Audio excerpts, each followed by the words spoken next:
ایسے وقت میں جب باقاعدہ بوائکاٹ کی کالز ہو رہی ہوں، جہاں کی بڑی بڑی پنچایتیں ہو رہی ہوں، اور وہ ان پنچایتوں کو پورا فروغ دینے کا کام یہ نیوز چینلز لگاتار بتا رہے ہوں دشمنوں کے طور پر، ایسے وقت میں کبھی پورے 10 سال میں کسی سیکولر اپوزیشن پارٹی کو یہ خیال نہیں آیا کہ ان کا بوائکاٹ ہونا چاہیے؟ نفرت سے آپ کو پریشانی نہیں ہے، آپ کو پریشانی یہ ہے کہ آپ کے لیے جب ایگزسٹینشل کرائسس آ گیا کہ آپ کی پالیٹکس کے لیے اسکوپ ختم ہو رہا ہے، آپ نے اپنے لیے یہ کیا ہے، نفرت کے لیے نہیں کیا۔ جب بھارت کے، ہندوستان کے 20 کروڑ مسلمانوں کو اس طرح ان کے خلاف نفرت پھیلائی جا رہی تھی کہ ان کو بتایا جا رہا تھا کہ وہ ملک کے اکیلے ایسے دشمن ہیں، اگر وہ راستے سے ہٹ جائیں تو وشو گرو بن جائے ہندوستان، اتنی مشکل ہے کہ اب اسکولوں میں ٹیچرز بچوں کو ان کا مذہب دیکھ کر سزا دینے لگی ہیں۔ روح میں گئی، مجھے بتایا گیا کہ ایک ساتھ 50 بلڈوزر مسلمانوں کے گھر، دکان اور ان کے ہوٹل تباہ کر رہے تھے۔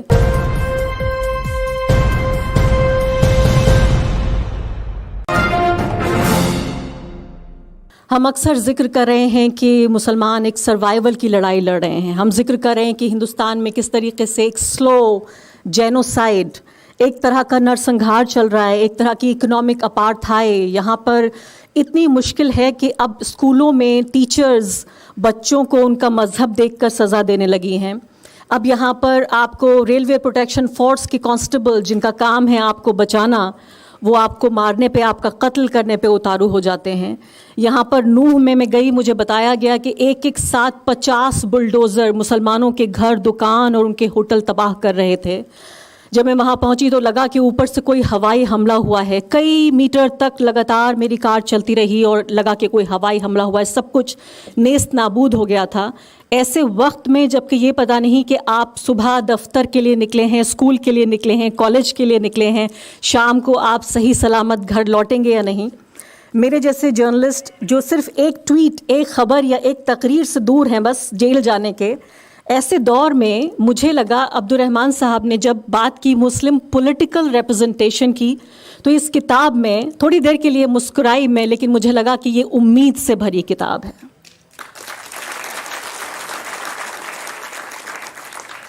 کیونکہ یہ کتاب سروائیول کی بات نہیں کر رہی ہے، یہ کتاب حق کی بات کر رہی ہے، یہ کتاب رحم نہیں مانگ رہی ہے، یہ کتاب جو ہمارا ہے وہ ہمیں دے دیا جائے یہ مانگ رہی ہے۔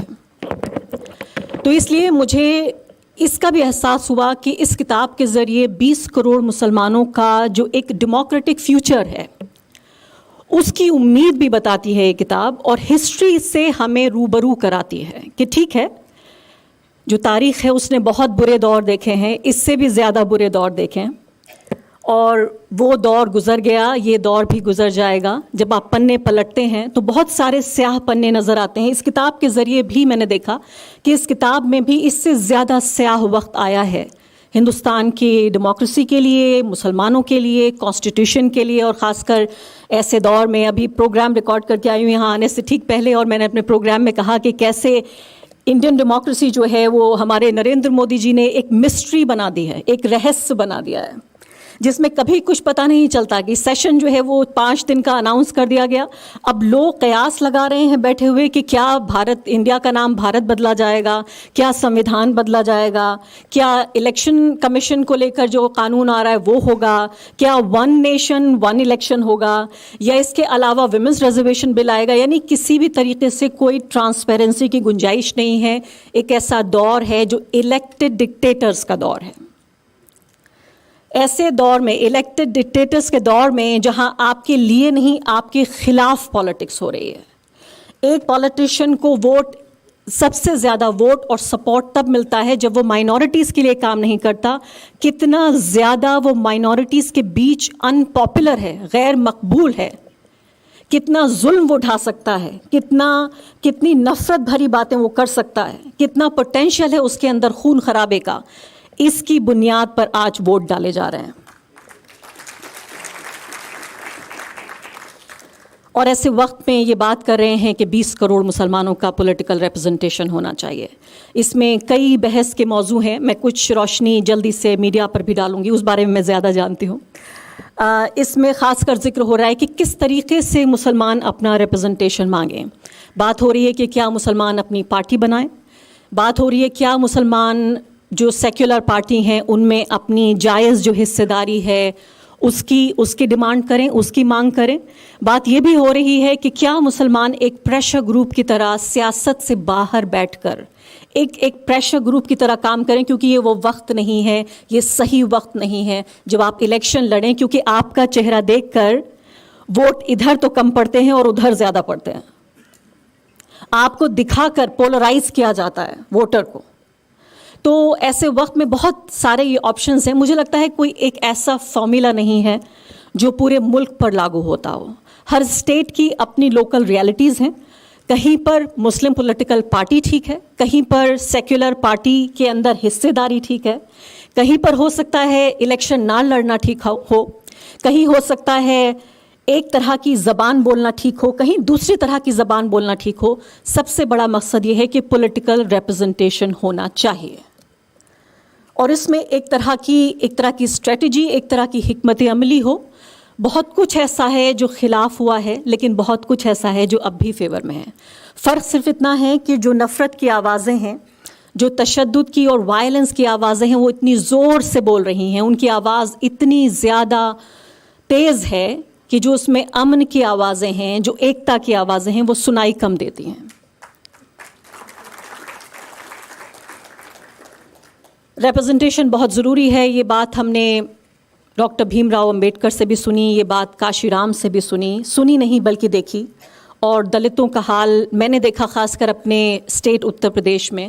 میں نے یہ بھی دیکھا کہ جہاں چھوٹے لیول پہ بھی پولیٹیکل ریپرزنٹیشن ہوتا ہے، آپ سمجھیے میونسپیلٹی کے لیول پہ بھی جہاں ریپرزنٹیشن ہوتا ہے، پورے علاقے کو تر و تازہ کر دیتا ہے، پورے علاقے کو جان بخش دیتا ہے. پورے علاقے میں سمجھتی ہوں کہ جو خاص کر جو مارجنلائز طبقے ہیں ان کے لیے پولیٹیکل ریپرزنٹیشن ان سے بھی زیادہ ضروری ہے جو لوگ اس پوری ریس پہ سوشلی اور اکنامکلی آگے بڑھ گئے ہیں. کیونکہ پاور کے پورے ریسورسز جو ہیں، جو پاور کی نلیاں ہیں، وہ سروت، وہ جو سورسز ہیں، ان پر آپ کا قبضہ بہت ضروری ہے. اب یہاں پر بات آ رہی ہے، ایک مثال میں سن رہی تھی، آپ سے بھی بات کرنا چاہتی ہوں کہ if you are not on the table then you are on the menu. اگر آپ ڈائننگ ٹیبل پہ نہیں ہیں، اگر آپ کے پاس کرسی نہیں ہے، آپ کھانے کی میز پہ نہیں بیٹھے ہیں، تو جو آپ کھا رہے ہیں چیزیں، جو مینیو ہے وہ وہاں پر آپ ہیں. آپ سمجھ گئے ہوں گے. اس کا مطلب یہ ہے کہ اگر آپ ڈائننگ ٹیبل پہ نہیں ہے، if you are not on the table then you are on the menu. تو اس بات کو بہت یہ ہے میں سمجھنا. لیکن ایک جرنلسٹ ہونے کے ناطے، اور یسرا نے کہا ایک مسلم جرنلسٹ ہونے کے ناطے، یہ بھی آپ دیکھیے الگ الگ طرح کی پہچانیں ملی ہیں اس دور میں. پہلے مجھے بہت سارے لوگ آ کے سوشل میڈیا پہ کہتے ہیں آپ تو صرف مسلمانوں کی جرنلسٹ ہیں، آپ تو صرف مسلمانوں کے لیے کام کرتی ہیں، آپ تو صرف ان کے لیے رپورٹنگ کرتی ہیں. پہلے جب مجھ سے کوئی ایسا کہتا تھا تو مجھے بڑا برا لگتا تھا، کیونکہ میں نے کبھی یہ نہیں سمجھا کہ میں ایک طبقے کی جرنلسٹ ہوں. میں ہمیشہ سمجھتی تھی کہ میں سوشل جسٹس اورینٹڈ جرنلسٹ ہوں. جہاں بات آتی ہے کمزور طبقوں کی، چاہے وہ مسلمان ہوں، دلت ہوں، آدیواسی ہوں، کسان ہوں، مزدور ہوں. میں نے ابھی سب سے پہلے یہاں عورتوں کا مسئلہ اٹھایا. میں ہمیشہ سے سوچتی تھی کہ میں social justice oriented, freedom oriented journalist ہوں، رائٹس اورینٹڈ جرنلسٹ ہوں. لیکن اب کچھ دنوں سے لگنے لگا کہ اچھا لگنے لگا جب کسی نے کہا کہ آپ مسلم جرنلسٹ ہیں. نہ جانے کیوں اب میں اسے ایک تاج کی طرح پہنتی ہوں.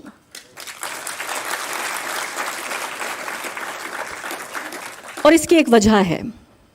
میں سمجھتی ہوں کہ ایک ایسے دور میں جہاں 20 کروڑ لوگوں کی آواز اس طرح دبائی جا رہی ہو کہ جوتا ان کے گردن پہ رکھا ہو، ایسے دور میں 20 کروڑ نہیں، 20 لاکھ یا 2 لاکھ لوگوں کی آواز، ان کی تکلیف، ان کے خواب، ان کی امیدیں، ان کی زندگی، اگر میں انہیں ذرا سی بھی آواز دے پاتی ہوں